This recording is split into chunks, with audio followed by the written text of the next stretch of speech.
झूठ दा सौदा हथों हथ, झूठ दा सौदा हथों हथ, सच दा गाहक टावा टावा। शक्लों सारे बंदे लगदे,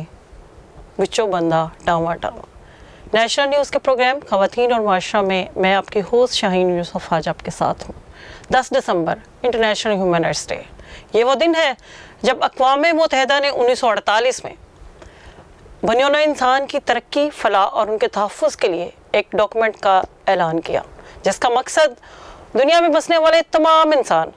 उनका मज़हब, उनका फ़िरका, उनकी ज़ात, उनका रंग, उनकी नस्ल जो भी हो, लेकिन उनका तहफ़्फ़ुज़, उनकी तरक्की, सबके लिए मसावी और बराबरी का ऐलान किया। ये वो डॉक्यूमेंट है जिसका आज तर्जुमा जो है 500 ज़ुबानों में हो चुका हुआ है। इसलिए हर साल इंसानी हकूक़ की तहरीकों में ये दिन जो है बड़ा अहम दिन है। ये वो दिन है जब हम इंसानियत की बात करते हैं, जब हम मज़हब, रंग और नस्ल से बालातर होकर इंसानियत की तरक्की और उसकी फलाह की बात करते हैं। आज नेशनल न्यूज़ के इस प्रोग्राम में, वो कि ये ख़वातीन का प्रोग्राम है, लेकिन इंसानी हकूक़ सबके हैं। और आज इस प्रोग्राम में हमने जिस मेहमान को दावत दी है इस मौजू पे बात करने के लिए, किसी तारुफ़ के मोहताज नहीं। ना सिर्फ पाकिस्तान के अंदर बल्कि बैनुल-अक़वामी सतह पर भी पाकिस्तान में एक माइनॉरिटीज़ के हवाले से होने वाले मसाइल, चैलेंजेस और ख़ास तौर पे इंसानी हकूक़ की ज़्यादतियों के ख़िलाफ़ बात करने के लिए, उनकी प्रोटेक्शन के लिए जो है सरगर्म अमल है। और आज हमारे साथ नेशनल न्यूज़ के इस नशिस्त पर वो हमारे साथ पाकिस्तान के हवाले से जो मिनॉरिटीज़ के हकूक़ हैं, उनके क्या मसाइल हैं और उन पे हमें क्या जो है कदम उठाने की ज़रूरत है, उस पर बात करेंगे। मैं आज बहुत शुक्रगुज़ार हूँ कि उन्होंने अपने वक्त में से वक्त निकाला और आज हमारे साथ इस मौजू पर बात करने को है। उनका नाम है Sajid Christopher, human friends organization HFO के प्रेसिडेंट हैं और इसके साथ साथ कन्वीनर हैं ह्यूमन राइट्स नेटवर्क के, और इसके साथ साथ बहुत सारी और तंजीमों के साथ मिलकर पाकिस्तान में मिनॉरिटीज़ के हकूक़ के लिए बात कर रहे हैं। तो मैं आप अपने मेहमान को अपने प्रोग्राम में खुशामदीद कहती हूँ और हम उनके साथ बात करेंगे कि दरअसल इंसानी हकूक़ जो है वो पाकिस्तान के अंदर उसका इस वक्त क्या मजाज है और क्या मसाइल हैं वो जो इस वक्त मिनॉरिटीज़ और ख़ास तौर पे क्रिश्चियंस को और दीगर जो हमारी मिनॉरिटीज़ हैं, जिसमें हिंदू भी हैं, जिसमें अहमदी भी हैं, उनको दरपेश हैं। जी साजिद साहब, मैं आज आपको अपने प्रोग्राम में खुशामदीद कहती हूँ। शुक्रगुज़ार हूँ कि आपने अपने कीमती वक्त में से आज हमारे साथ वक्त निकाला। और आप जैसे कि समाजी कारकुन तो है ही, लेकिन आज मैं देख रही हूँ कि आप जो मिनॉरिटीज़ के हकूक़ की एडवोकेसी और लॉबिंग का काम है वो बड़ा बेहतरीन कर रहे हैं। और अपनी ऑर्गेनाइजेशन के प्लेटफॉर्म से, क्योंकि मैं भी बहुत सारी एक्टिविटीज़ में शामिल होती हूँ, मैं देखती हूँ कि आप इन मामलात को बड़े सीरियसली जो है उसको हाईलाइट करने की कोशिश कर रहे हैं। और जहाँ जहाँ आपको मौका मिलता है, ना सिर्फ कम्युनिटी की सतह पे बल्कि जो हमारे मैं बहुत सारे जो गवर्नमेंट के हैं लोग, उनके साथ भी आपकी गुफ्तगू जो है वो इस मौजू पे रहती है। तो मैं आज जब हम इंटरनेशनल ह्यूमन राइट्स डे 10 दिसंबर को मना रहे हैं, लेकिन दूसरी तरफ हम देख रहे हैं कि पाकिस्तान के अंदर जो है हकूक़ की जो सूरत हाल है वो इतनी को तसल्ली बख्श नहीं है। और ख़ास तौर पे जब ये जो श्रीलंका का प्रांथा कुमारा का वाक़या हुआ है, जिसको बड़े बेदर्दी के साथ पहले मारा गया और फिर उसको जला दिया गया, मैं समझती हूँ इंसानी हकूक़ की एक बहुत बड़ी ज़्यादती है। और पाकिस्तान के लिए मैं समझती हूँ बहुत बड़ी शर्मिंदगी का एक वक्त है कि हम सब की जो नज़रें जो है इस वक्त झुक गई। बतौर इंसानी हकूक़ के कारकुन होते हुए आप इस बारे में क्या कहना चाहेंगे? शाहीन, सबसे पहले बहुत शुक्रिया कि आपने मुझे यहाँ पर मौका दिया कि मैं आपके इस शो पे नेशनल जो न्यूज़ का एक फोरम है उससे बातचीत कर सकूं।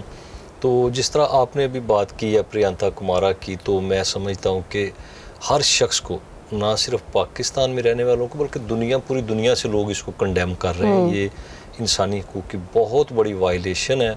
और जिस तरह उसको कत्ल किया गया और कत्ल करने के बाद उसकी लाश की बेहुरमती की गई, उसको पत्थर मारे जा रहे थे, जलाया जा रहा था, सारा कुछ किया जा रहा था, तो मैं समझता हूँ कि उससे हर पाकिस्तानी के सर शर्म से झुक गए और हम इसकी शदीद भरपूर जो है मजम्मत करते हैं। इसके साथ साथ ये जो केस है प्रियंका कुमारा का जो सियालकोट में हुआ है, जिस तरह मीडिया रिपोर्ट्स में हम पढ़ते हैं क्रिश्चियन है, जिसके वो बाय फेथ एक क्रिश्चियन था श्रीलंका से, तो मैं समझता हूँ कि ये केस बाकी सब लोगों के लिए जो पाकिस्तान में लोग रहते हैं या जो अथॉरिटीज़ हैं, गवर्नमेंट के लोग हैं, उनके लिए एक तरह का आई ओपनर है कि वो देख सकते हैं कि किस तरह तौहीन मज़हब का जो कानून है उसका गलत इस्तेमाल हो रहा है और लोग कैसे इस कानून की वजह से, इसके गलत इस्तेमाल की वजह से कानून को अपने हाथ में लेके खुद ही फैसले कर रहे हैं, खुद ही मुनसफ हैं, खुद ही वकील, खुद ही जज हैं। तो मैं समझता हूँ कि बहुत बड़ी ज़्यादती हुई है और हर शख्स को अपने अपने फोरम पर अपनी अपनी जगह से इसकी मजम्मत करनी चाहिए और बाकी जितने भी पाकिस्तानी, चाहे वो किसी भी मज़हब से ताल्लुक़ रखते हों, चाहे वो मेजॉरिटी से हों चाहे माइनॉरिटी से हों, उनकी आंखें भी खुलनी चाहिए और सबको इस बात का इदराक अब हो जाना चाहिए, एहसास होना चाहिए कि तौहीन मज़हब का जो कानून है उसका कितना गलत इस्तेमाल है और हमारे माशरे के लिए किस कदर ख़तरनाक है। तो उसकी फैमिली के साथ हम भरपूर जो यकजहती का भी इज़हार करते हैं, बहुत अफसोस करते हैं, एक पाकिस्तानी होने के नाते, एक मसीही होने के नाते, एक इंसान होने के नाते। और उसके साथ साथ ये है कि मैं जो हमारी हुकूमत है उन्होंने ठीक है लोगों को गिरफ़्तार किया, एक्शन लेने की बात की है, इसी केस को टेस्ट केस बनाना चाहिए ताकि आइंदा, क्योंकि पहला वाक़या नहीं है कि मॉब वायलेंस हुआ है, इससे पहले शमा शहजाद को आपको पता है कोटरादा किशन के एक भट्टे में ज़िंदा जला दिया गया था। इससे पहले आपको पता है सियालकोट में 2 भाइयों को मॉब वायलेंस में उन डंडे मार मार कर कत्ल कर दिया गया था। और इसके अलावा और भी हैं, एक डॉक्टर थे उनको जला दिया गया बिल्कुल ज़िंदा। तो इस तरह बहुत सारे वाक़यात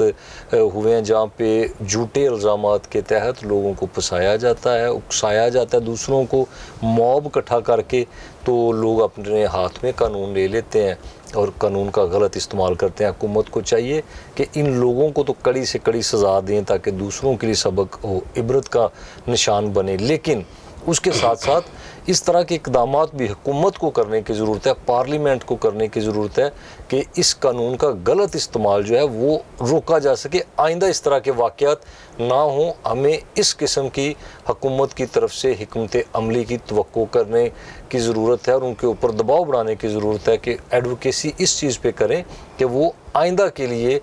इस तरह के कोई इक़दामात करें कि लोग कानून को अपने हाथ में ना लें और इस कानून का गलत इस्तेमाल ना करें। सच साहब की बात से बिल्कुल मुत्तफिक हूँ कि कानून को जो है वो अपने हाथों में लिया जाता है। लेकिन जब मैं देख रही हूँ पाकिस्तान की सूरत हाल जो है काफ़ी अरसे से, कि एक तरफ कल एक टीवी के अंदर वाक़या आ रहा था कि पुलिस वाले ने 2 बच्चों को गोली मार के जो है वो बगैर जाने उसको कत्ल कर दिया। फैसलाबाद के अंदर हम ख़वातीन का वाक़या कल देख रहे थे, बड़ा ही शर्मनाक वाक़या है। मैं समझती हूँ कि ख़वातीन को जो है पहले घसीटा गया, फिर उनके कपड़े जो है वो उनको फाड़ दिए। ये तमाम जो है वो इंसानी हुकूक की दरअसल ज़्यादतियाँ हैं, क्योंकि I have no right to say anyone कि यू आर क्रिमिनल, मेरे पास ये इख्तियार ही नहीं है। तो क्यों पाकिस्तान के अंदर ही हर बंदा जो है कानून को अपने हाथों में ले, एक तरफ मतलब अगर पुलिस की भी बात करते हैं, बहुत सारे और चीज़ें जो है इस तरह के महकमे में, तो वो लोग जो है कानून को खुद ही अपने तौर पे इस्तेमाल कर, इसकी कोई ख़ास वजह है या क्या मजाज है जिसकी वजह से ये प्रैक्टिसेस जो है वो रुक नहीं रही और हम देख रहे हैं एक चेन दर चेन जो है इंसानी हुकूक की ज़्यादतियों का जो सिलसिला है, ख़ास तौर पे जो मिनॉरिटीज़ हैं उनमें बच्चियां भी हैं, हम देख रहे हैं वो भी सूरत हाल काफ़ी मुश्किल में है। तो क्यों ऐसा हो रहा है? ये ना इसमें 2-3 बड़े अहम पहलू है। बड़ा अच्छा सवाल है आपका। 2-3 पहलू हैं जिनके ऊपर गौर करने की ज़रूरत है। पहले नंबर पे कुछ ऐसी चीज़ें जहाँ पे कानून बनाने की ज़रूरत है, जिस तरह बच्चियों की हम बात कर रहे हैं, फोर्स्ड कन्वर्जन के आगे चल के हम बात करेंगे, इस तरह के कवानीन कुछ ऐसे हैं, कवानीन सिर्फ बनाने की ज़रूरत नहीं, उन पे अमल दरामद, और कुछ ऐसे कवानीन जो पहले से बने हुए हैं लेकिन वो सिर्फ किताबों की हद तक कवानीन मौजूद हैं, उन पर अमल दरामद नहीं है। और जब तक कानून पे अमल दरामद हम करवाते नहीं हैं, इम्प्लीमेंटेशन उस लेजिस्लेशन की होती नहीं है, तब तक चाहे पुलिस वाले हों चाहे आम शहरी हों, वो कानून को अपने हाथों में ऐसे ही लेते रहेंगे और इंसानी हकूक़ की पामालियाँ इसी तरह जारी रहेंगी। और तीसरे नंबर पे जो सबसे अहम जगह आ जाती है वो हमारे लोग हैं, अवाम है, कि उनको अवेयरनेस की ज़रूरत है, उनको इंसानी हकूक़ के हवाले से आगाही की ज़रूरत है, तालीम की ज़रूरत है, ताकि वो इंसानों को इंसानों के साथ बांटे ना, बल्कि तफरीक ना करें उनके दरमियान, बल्कि उनको सबको बराबर के इंसान समझे। जिस तरह आपने बड़ा ख़ूबसूरत एक तारफ़ दिया इंसानी हकूक़ के दिन के हवाले से, तो इस साल का जो 2021 का अक़वाम मुत्तहिदा ने जो दिन का जो थीम दिया है वो इक्वालिटी है, बराबरी है। उस थीम के मुताबिक 2021 के मुताबिक तमाम इंसान बराबरी के हकूक़ के साथ पैदा हुए हैं और उन सब की जो डिग्निटी है और सब की जो राइट्स हैं, हकूक़ हैं, वो बराबर के हर इंसान को हैं और उसमें किसी तरह का भी डिस्क्रिमिनेशन जो है उसकी इजाज़त नहीं होती। चाहे वो किसी रंग, किसी नस्ल, किसी मज़हब, किसी फ़िरके से भी हम ताल्लुक़ रखते हैं, किसी शहरियत से ताल्लुक़ रखते हैं, तो इंसानों के हकूक़ बराबर हैं, बराबर रहने चाहिए और इसमें कोई हम फ़र्क नहीं कर सकते। तो यही जब तक लोगों को अवेयरनेस नहीं मिलती तब तक इस तरह के वाक़यात होंगे। जब तक कवानीन जिनकी ज़रूरत है जो नहीं बनते, ये वाक़यात होंगे और जो कवानीन बन जाते हैं उन पे अमल दरामद कराना अथॉरिटीज़ का, हुकूमत का, उनका फ़र्ज़ होता है कि उन कवानीन को अमल दरामद करें और गवर्नमेंट की रिट कायम करें। जब तक गवर्नमेंट की रिट कायम नहीं होगी, हर बंदा अपनी अदालत लगाएगा, हर बंदा खुद ही जज बन जाएगा, खुद ही इंसाफ देना शुरू कर देगा सड़कों के ऊपर ही। तो वो फिर जो है एक महज़ब माशरा नहीं, बल्कि वो जिस तरह कहा जाता है एक बनाना रिपब्लिक बन गई है जहाँ पे कोई कानून नहीं होता, जंगल का सिस्टम बन जाता है। तो हमें जो महज़ब माशरा है उसके लिए ज़रूरत है कि लोगों को अवेयरनेस हो, लोग अपने राइट्स को और दूसरे के राइट्स को जानें और जो कवानीन पर अमल दरामद करवाने वाले लॉ इन्फोर्समेंट के अदारे हैं वो उन पे अमल दरामद करवाएं। हाँ, वो किसी ने क्या खूब कहा है कि बात निकलेगी तो दूर तक जाएगी। अब बात निकली है तो आपसे बात कर ही लेते हैं कि पाकिस्तान, जैसे आपने बताया कि अक़वाम मुत्तहिदा ने इस साल जो थीम अनाउंस किया है, they are focusing the first article of the UDHR, equality की बात की जा रही है। पाकिस्तान के अंदर जब हम मिनॉरिटीज़ को देखते हैं तो there are lot of discriminations जो मतलब हम उनके घरों से शुरू होती हैं और एट द एंड पार्लियामेंटेरियन जो हमारे एक पार्लियामेंट का आखिरी है जो वहाँ तक हमें नज़र आती है। तो everywhere we see the discrimination. Pakistan के अंदर आप जब एडवोकेसी और लॉबिंग भी कर रहे हैं मिनॉरिटीज़ के राइट्स के हवाले से, वो कौन सी ख़ास चीज़ें हैं या डिस्क्रिमिनेशंस हैं जिन पे आज मिनॉरिटीज़ को जो है वो बात करने की ज़रूरत है, जिसमें आपने जैसे कहा एजुकेशन भी है, yes we have to educate our community, लेकिन दूसरी सतह पे हमें गवर्नमेंट जो गवर्नमेंट हमारी स्टेट है उसके साथ भी बात करने की ज़रूरत है। कौन से ऐसे ख़ास मैं समझती हूँ इनइक्वालिटीज़ हैं रिगार्डिंग मिनॉरिटीज़ जिस पे आज जो है बतौर एक समाजी कारकुन और एक पाकिस्तान के अंदर रहते हुए मुझे और आपको इस पे बात करने की और उसको हाईलाइट करने की ज़रूरत है, स्पेशली मिनॉरिटीज़ के हवाले से। जी बिल्कुल। पाकिस्तान में आपने देखा है कि 80s की दहाई जो है वहाँ से जो रिलीजियस माइनॉरिटीज़ हैं उनके साथ इस्तेहसाली रवैया जो शुरू हुआ है। तो इस वजह से पाकिस्तान की जो रिलीजियस माइनॉरिटीज़ हैं वो परसिक्यूशन भी बहुत फेस करती हैं, डिस्क्रिमिनेशन भी ज़िंदगी के मुख्तलिफ बल्कि हर शोबे में ही पाया जाता है मजहबी बुनियाद पर। और इसी वजह से हम देखते हैं कि जो बड़े इश्यूज़ हैं कुछ हमारे परसिक्यूशन के हैं, कुछ डिस्क्रिमिनेशन के आ जाते हैं। जब हम परसिक्यूशन की बात करते हैं तो जैसे हमने पहले बात की है तौहीन मज़हब का कानून, इसका गलत इस्तेमाल जो है वो एक बहुत बड़ा जो प्रॉब्लम है। उसके साथ साथ हमारी जो बच्चियाँ हैं, जो लड़कियाँ हैं, जिनमें सबसे ज़्यादा क्रिश्चियन और हिंदू लड़कियां जो हैं पंजाब में और सिंध में वो फोर्स्ड कन्वर्जन का शिकार हैं। मैं तो बल्कि समझता हूँ कि वो एक सॉफ्ट टारगेट है परसिक्यूशन का, क्योंकि उन बच्चियों को पहले अबडक्ट किया जाता है, अगवा करते हैं, उनको जबरन उनका मज़हब तब्दील करवाया जाता है, जबरन उनकी शादियाँ कर दी जाती हैं। और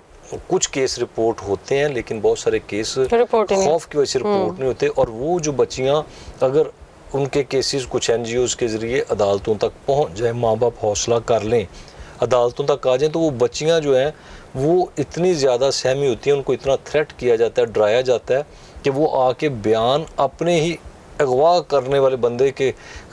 हक़ में दे देती हैं कि वो अपनी मर्ज़ी से गई, इस बंदे का कसूर नहीं, क्योंकि उन लड़कियों को डरा देते हैं कि तुम्हारे माँ बाप को, तुम्हारे बहन भाइयों को, सारे ख़ानदान को कत्ल कर दिया जाएगा। तो वो अपने ख़ानदानों की प्रोटेक्शन के लिए वो लड़कियां उस बंदे के हक़ में बयान दे देती हैं और अदालतों से इस बयान की वजह से वो लड़की जो है उस बंदे के साथ उसके घर भेज दी जाती है कि हालांकि वो 13-13 साल की लड़कियां, 14 साल की, 12 साल की नाबालिग छोटी बच्चियां होती हैं जिनको अभी तक ये एहसास नहीं कि अच्छे और बुरे की तमीज़ क्या है। हमारे मुल्क में अगर आप टेलीफोन के एक सिम कार्ड भी ख़रीदने जाएं तो उसके लिए भी वो कहते हैं कि जी 18 साल आपकी उम्र होने ज़रूरी है। तो ज़िंदगी का इतना बड़ा फ़ैसला जब लड़की 11, 12, 13 साल की है, हम खुद कुछ ऐसे केसेस लड़ रहे हैं बच्चियों के जो 13-13 साल के हैं, जिनमें आप देख सकते हैं शिकायना जॉनसन है, उसमें आप चश्मान है, नायाब है, बहुत सारी बच्चियाँ ऐसी हैं कि जो अभी 13 साल की भी नहीं होती तो वो फोर्स कन्वर्जन का शिकार हो जाती हैं। तो मैं समझता हूँ कि ये हमारी कम्युनिटीज़ को ये मसाइल एक उस लेवल से एड्रेस होने की ज़रूरत है जहाँ पे हमें पार्लियामेंटेरियंस की, जहाँ पे हमें हुक्मरानों की, हुकूमतों की ज़रूरत है कि वो रिलीजियस माइनॉरिटीज़ के इस खौफ को दूर करें, उनकी अंदर जो इनसिक्योरिटी पाई जाती है उसको ख़त्म करें। और उसको ख़त्म करने का जो तरीका है वो हमेशा एक लॉन्ग टर्म सोल्यूशन होना चाहिए, वक्ती फ़ायदे या वक्ती को हल नहीं उसका चाहिए। उसका जो लॉन्ग टर्म सोल्यूशन है गवर्नमेंट को चाहिए कि उसकी लेजिस्लेशन करें, कानून बनाएं, फोर्स्ड कन्वर्जन को रोकें, माइनर बच्चियों की शादियों को रोकने का कानून, और सिर्फ कानून ना बनाएं, उस पर सख्ती से अमल दरामद करवाएं ताकि इस जो फोर्स कन्वर्जन है ये रुक सके। और इसके साथ साथ मैं समझता हूँ कि जिस तरह आपने अभी जिक्र किया कि हमारी साथ डिस्क्रिमिनेशन ग्रास रूट लेवल से शुरू होती है, निचले लेवल से शुरू होती है, ऊपर तक जाती है। आप पार्लियामेंट का अगर जिक्र करते हैं तो पार्लियामेंट में आप देखें कि जनरल मुशर्रफ के दौर में सारी सीटें बढ़ा दी गई, अक़लियतों की सीटों को टच नहीं किया गया, ख़वातीन की बहुत सारी जो रिज़र्व सीटें वो बढ़ाई, जो जनरल सीटें हैं मुसलमानों की वो बहुत सारी बढ़ा दी गई कि जी इनकी आबादियाँ बहुत बढ़ गई है तो इसलिए इनकी नुमाइंदगी भी उतनी ही बढ़नी चाहिए। तो हमारा सवाल यह है कि जो आबादी है क्या वो सिर्फ मुस्लिम कम्यूनिटी की बढ़ी है, जो अक़लियतें हैं उनकी भी तो बढ़ी है। वही जो 10 सीटें 80 से चलती आ रही हैं, आज भी कौमी असम्बली में हमारे 10 ही नुमाइंदे हैं। तो मैं समझता हूँ कि इन चीज़ों पर भी बात करने की ज़रूरत है कि ये सीटें भी हमारी जो आबादी है उसके हिसाब से, उस तनासब से बढ़ाई जाएँ ताकि हमारी ज़्यादा मौसर नुमाइंदगी वहाँ पर हो सके। इसके साथ हम देखते हैं डिस्क्रिमिनेशन के बहुत सारे वाक़यात होते हैं सोसाइटी में, तो होते ही हैं कि जी कोई कभी खाने पीने के बर्तनों का मसला आ जाता है, कभी कहीं जॉब करने में जो साथ काम करने वाले वहाँ कभी स्कूलों में टीचर की तरफ से स्टूडेंट को या स्टूडेंट से स्टूडेंट्स को प्रॉब्लम होती है। हमने कुछ पिछले रिसेंट ईयर्स में हमने देखा है कि कुछ केसेस हुए हैं जहाँ पे क्रिश्चियन स्टूडेंट्स को मार दिया गया है, या किसी को बाथरूम में टॉयलेट में छोटी बच्ची को बंद कर दिया गया है, या कोई टीचर हेडमास्टर क्रिश्चियन बन गया है ये पत्तों की साइड पे, उनको मार मार के उनकी आंख तक फोड़ दी गई। तो मैं समझता हूँ कि डिस्क्रिमिनेशन सोसाइटी में तो एक हद तक है, लेकिन वही आगे हम जाके जब देखते हैं बहुत सारे गवर्नमेंट के डिपार्टमेंट्स में जब मुलाजमतों के इश्तिहारात एडवर्टाइजमेंट की जाती है तो उसमें जो सफाई वाली जॉब है, खाकरों की जॉब है, वहाँ पे लिखा जाता है कि ये सिर्फ गैर मुस्लिम इसके लिए अप्लाई कर सकते हैं। तो इस तरह के जो रवैये हैं वो हमारे माशरे में जो तासुबात हैं मज़ाहब की बुनियाद पर, फ़िरक़ों की बुनियाद पर, इनको ज़्यादा हवा देते हैं। उसके साथ साथ हम देखते हैं जो निसाब है हमारा तालीमी निसाब,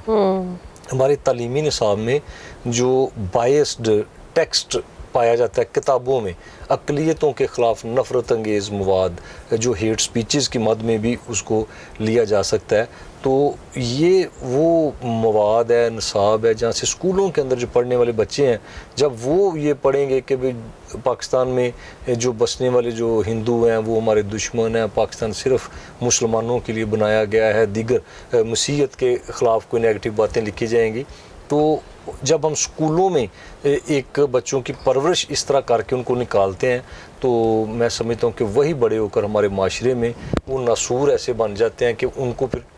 उस सही राह पे लाना, उनकी अवेयरनेस करना बड़ा मुश्किल हो जाता है। तो ये जो रवैये हमारे माशरे में पाए जाते हैं तासब के, चाहे वो सोसाइटी की सतह पर हों चाहे वो हुकूमती सतह पर हों, इनको दुरुस्त करने की बड़ी ज़रूरत है। और इसमें जो सबसे ज़्यादा बड़ी ज़िम्मेदारी होती है जो लोग इक़्तिदार के अवानों में बैठे होते हैं, हुकूमतों में बैठे होते हैं, वो किसी एक मज़हब के लिए, किसी एक फ़िरके के लिए, किसी एक ग्रुप के उस टाइम हुक्मरान नहीं होते, वो पूरे मुल्क के सरबराह होते हैं और मुल्कों के लोगों को यकजा करना, उनके अंदर कौमियत का जज्बा पैदा करना, यही लीडरशिप होती है। तो हमारी एडवोकेसी, हमारी लॉबिंग, मेरी और मेरे साथ काम करने वाले आप और बहुत सारे जो दीगर साथी दीगर ऑर्गेनाइजेशनों से काम करते हैं, यही है कि हम सब